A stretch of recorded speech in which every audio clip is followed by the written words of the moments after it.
Introducing Mike Tyson.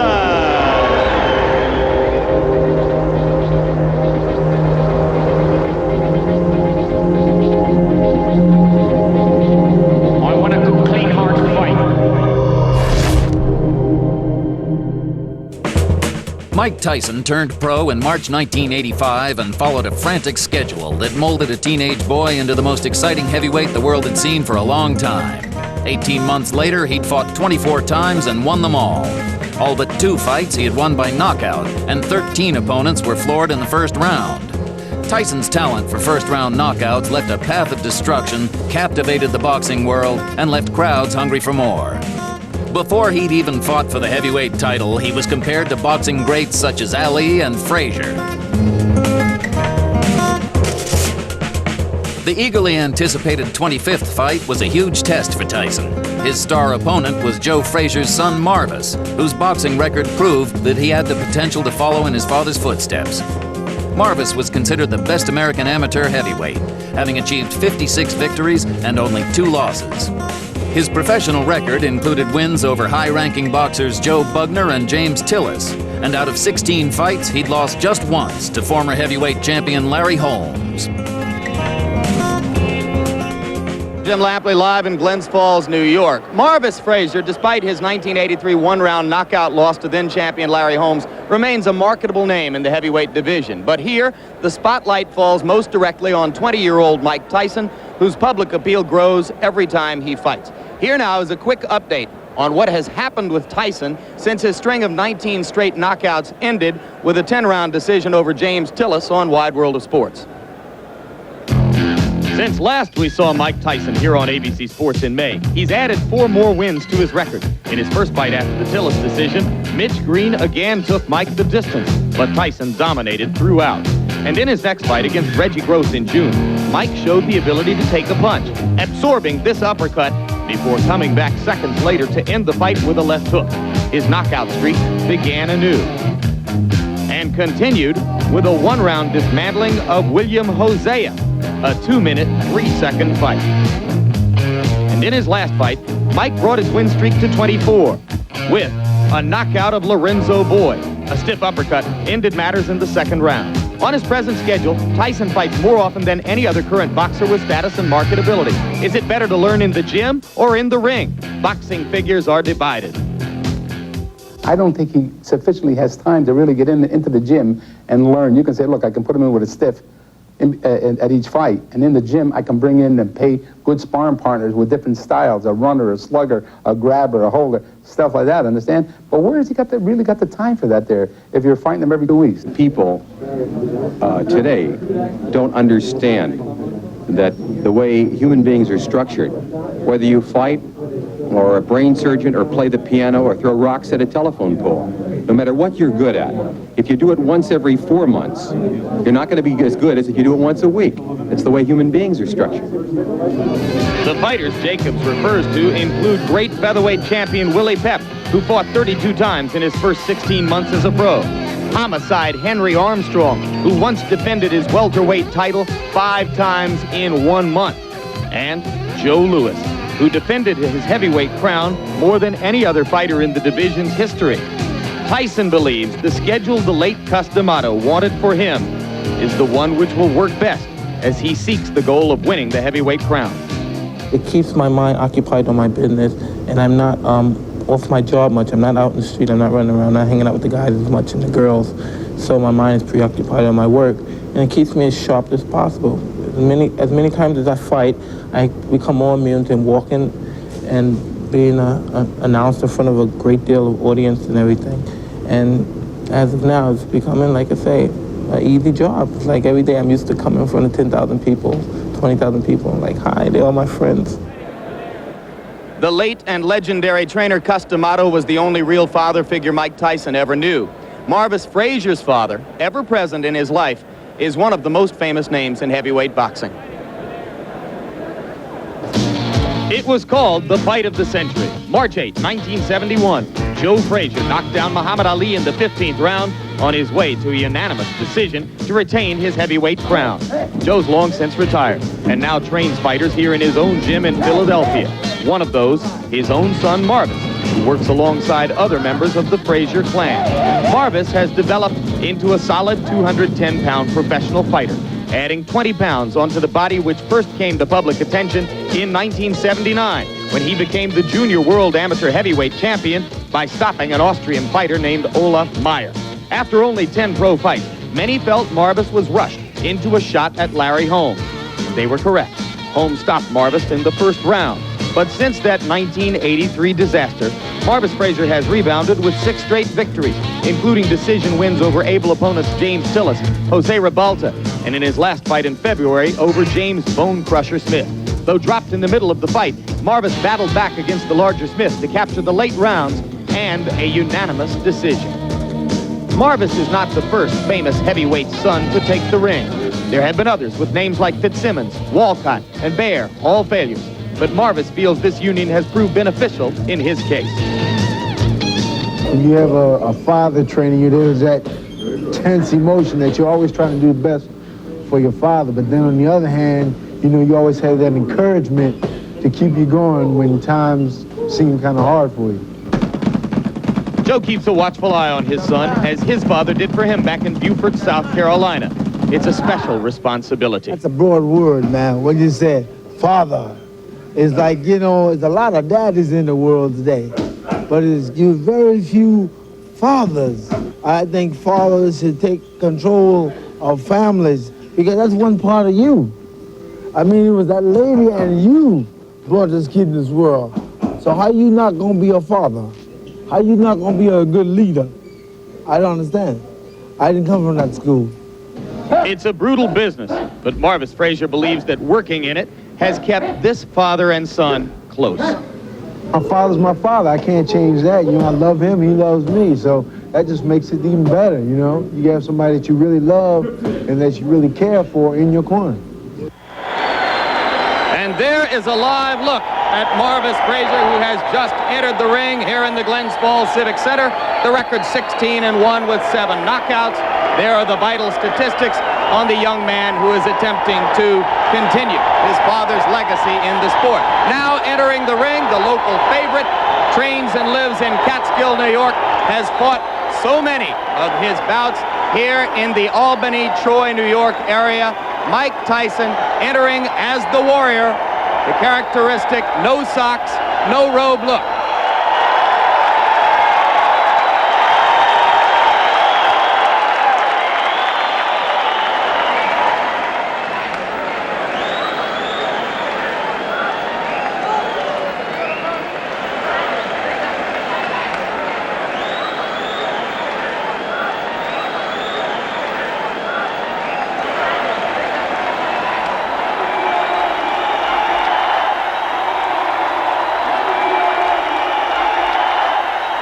Now I'm joined by our ABC Sports boxing expert, Alex Wallow. Alex, how do you see the fight? Jim, in my opinion, it is not a matter of if Mike Tyson knocks out Marvis Frazier, but it's just a matter of when. I don't think Marvis is overmatched in this fight because of a lack of talent. Since being knocked out by Larry Holmes, he has reestablished himself as a heavyweight to be contended with wins, as we saw earlier, over the likes of Quick Tillis and Bone Crusher Smith. He can fight.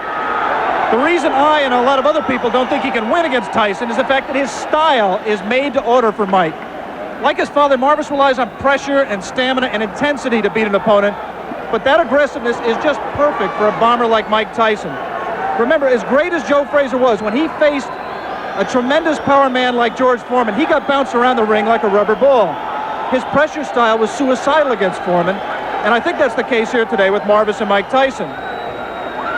As an amateur, Marvis did show ability as a boxer, and he does have that tremendous heart of a Frazier. And there are people who think that if Marvis can move and survive the early rounds, Mike Tyson will get tired and frustrated as he did against Quick Tillis.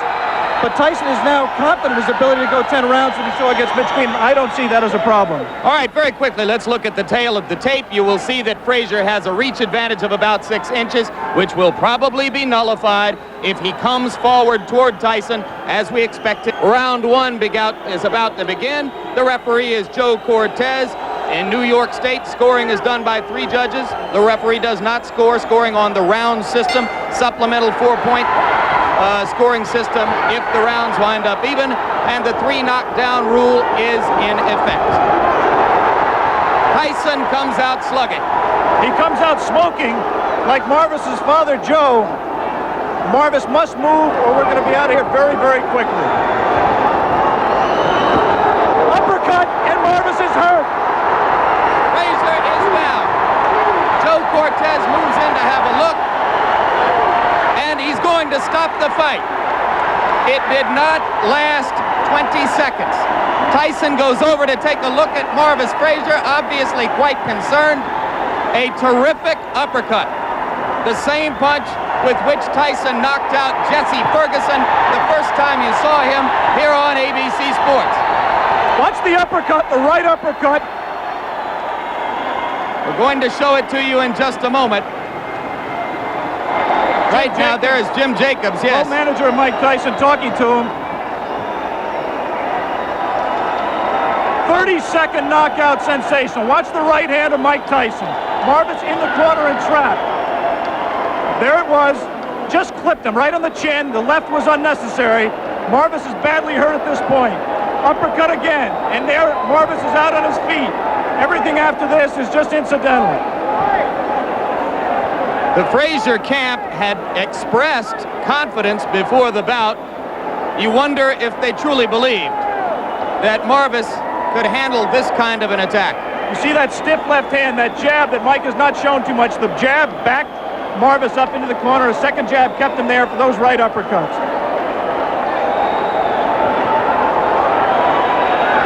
There will continue to be skepticism in some quarters regarding Tyson's stamina, his ability to take a punch, his technique in the ring.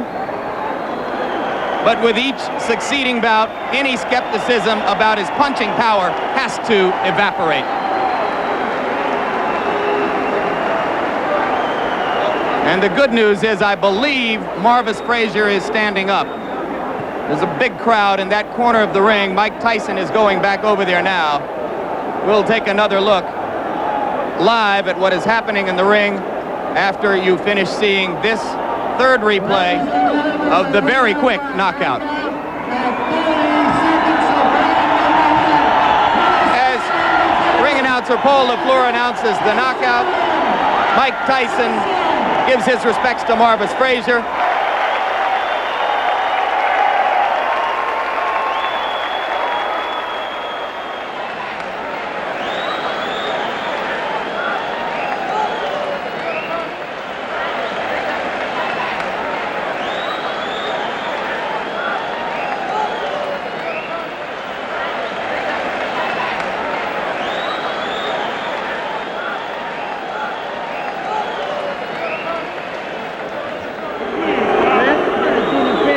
Michael, give me first your reaction to the fight. The fight, I was confident. I trained real hard with my trainer, Kevin Rooney, who I owe a great deal to. And I came out and I was confident. I knew the fight. I felt it deep in my heart. I was going to stop him in the first round. Did you know from watching tapes of him that you could hit him with the uppercut? No, that's my favorite punch. And I watched the time, and I knew from my trainer telling me, as he throws his punches, he bends down. And I knew that would be perfect for my uppercut. I planned on working the body more, but I saw the opportunity, and it looked too good to go away. You stuck him back in that corner with the jab, Mike. Is that jab going to become a big part of your repertoire as you go along? Almost definitely. Me and my trainer have been working constantly on the jab. And as you say, I feel so confident, and I knew deep down in my blood that I was going to stop him in the first round. You said that you feel fear before a fight. Did you have any fear for this fight, and how do you deal with that fear? Well, I use the fear to reflect it on my opponent, because fear I use as my friend. It's my friend. If I don't have it, I don't fight. In your mind, if your managers Jim Jacobs and Bill Caton and your trainer Kevin Rooney came to you and said, Mike, we think you're ready for a title shot tomorrow, would you agree with them at this point? Most definitely. Anytime if my manager and my trainers feel that I'm confident and they're willing to put me in a title and they're sure I could beat the champion, I'm sure I could beat them also. Of the three champions, who would you like to fight and why? I'd fight anybody my trainer put me in with, because I'm confident I could beat any fighter in the world. What do you think of the three champions? They're all good fighters, because you have to be a good fighter. You can't take nothing away from them to become the champion. But I'm confident, I'm ready, and I'm ready when my trainer tells me. Good, Michael. Let's take a look at the replay of the knockout. We can almost play the entire fight in slow-mo. Here you're putting it back in the corner. There's the jab flicking out. Again, the jab. And here comes the uppercut. Watch, look, everything's precise. I watch his hand come up. Watch him come down. As soon as he come down, boom! Look at that. Watch him come down. I knew he would come down. Get ready to say boom again, Michael. All right, boom. Look, and now look, boom, come on, boom, again. I'm going to hit him one more time. I like to hit him. This was that one I would have killed. What can I say? What can I say? That's all she wrote. This was that one. Kevin Rooney, Mike Tyson's trainer. What do you go back in the gym when he gives such a perfect performance? How can you tell him he's got to improve? Well, I'm going to tell him that he could have went to the body a little bit more. You know, in 30 seconds, it's hard to get any criticism, but he could have worked the body a little bit more. Tremendous uppercut. He looked sensational, Kevin. Congratulations to you. Thank you very much. He's ready. He's ready to fight anybody in the world. Let me talk to Jim Jacobs, the co-manager of Mike Tyson. Jim, first of all, quickly, is a Larry Holmes fight in the works as Mike's fight later this year? Oh, most definitely. It's a fight that when we meet with Larry and his people, we're going to work out the terms and conditions. That will be Tuesday of this week?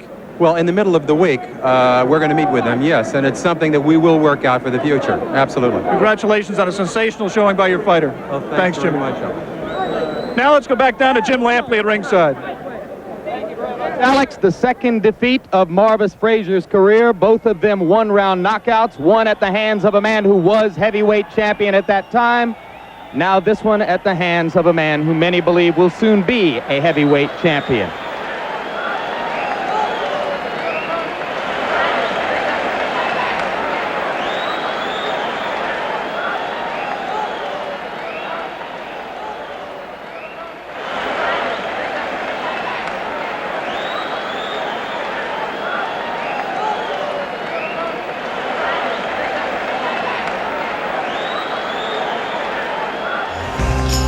After this fight, Marvis Frazier fought 3 more times, winning them all. But those devastating 30 seconds with Tyson signaled the end of what should have been a successful career. He retired with a record of 19 wins and 2 losses to Larry Holmes and Mike Tyson, 2 of boxing's greatest. Marvis became an ordained minister and an active participant in prison fellowship. Mike Tyson was exceptional, wasn't he? He's one of those who come along, he was brilliantly trained and managed. I don't mean that was why he was so great. He'd have probably been great if he was thrown in with anybody at any time. But on the other hand, he was well looked after and well taught. You know, I had some time for Tyson. His behaviour at times could be questioned, I know, but not necessarily in the ring. I mean, all right, he wasn't the cleanest fighter of all, but I mean that doesn't mean anything. You know, you can be the cleanest fighter and you can't fight a lick, so you may as well be the roughest fighter and get away with it, which he did. You know, well, obviously we always liked watching Mike Tyson because you never knew what was going to happen with him. He was totally unpredictable, really, other than that, sure, he'll win, you know. He'd hit guys and knocked them unconscious, not unlike Joe Louis and George Foreman. And he had hand speed like a Muhammad Ali, and he'd move around. He's going to be remembered for a long time. Mike has an ability to slip punches that has not been seen in the heavyweight ranks or almost any other ranks since Muhammad Ali. It's been a long time. That's Muhammad Ali at his best when he was able to do that. In his later career, he wasn't able to. This is what he has. He's elusive, and he's a great boxer. People do not realize it, and that's what makes Mike Tyson so great and potentially one of the great fighters of all time. Tyson was exceptional. To use the word animal might be a bit of disrespect, really, but he certainly was in the ring. I mean, he feared nothing and he did everything. If he could get away with it, he did.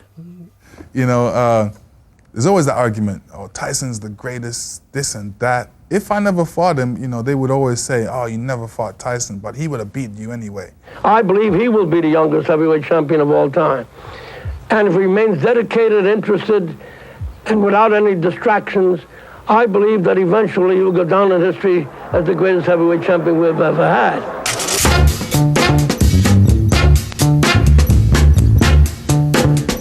Watch me! Watch me!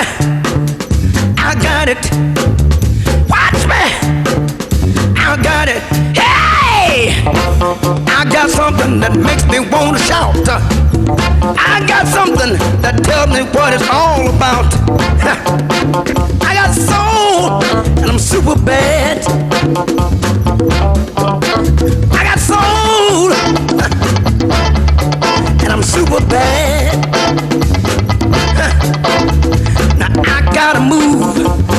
tells me what to do. Sometimes I tear. Now I got a move that tells me what to do. Sometimes I feel so nice, I want to try myself a few. I got soul, and I'm super bad. I love it.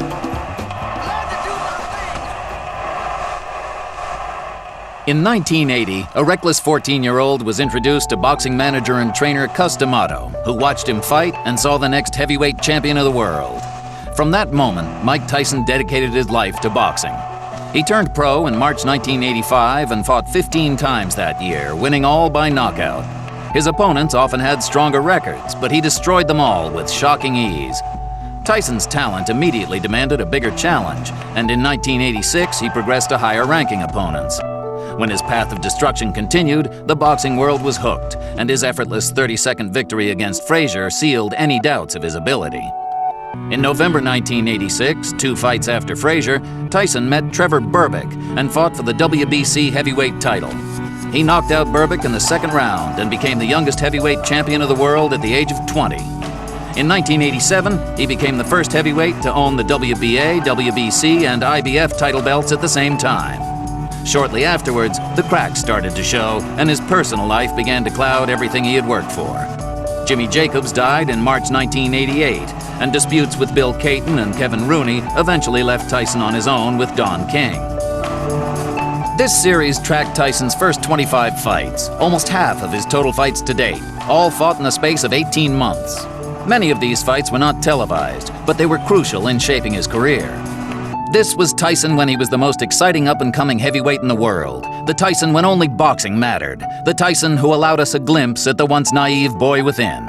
Tyson, raw and uncut, the true golden years. Mike Tyson! I believe he will be the youngest heavyweight champion of all time.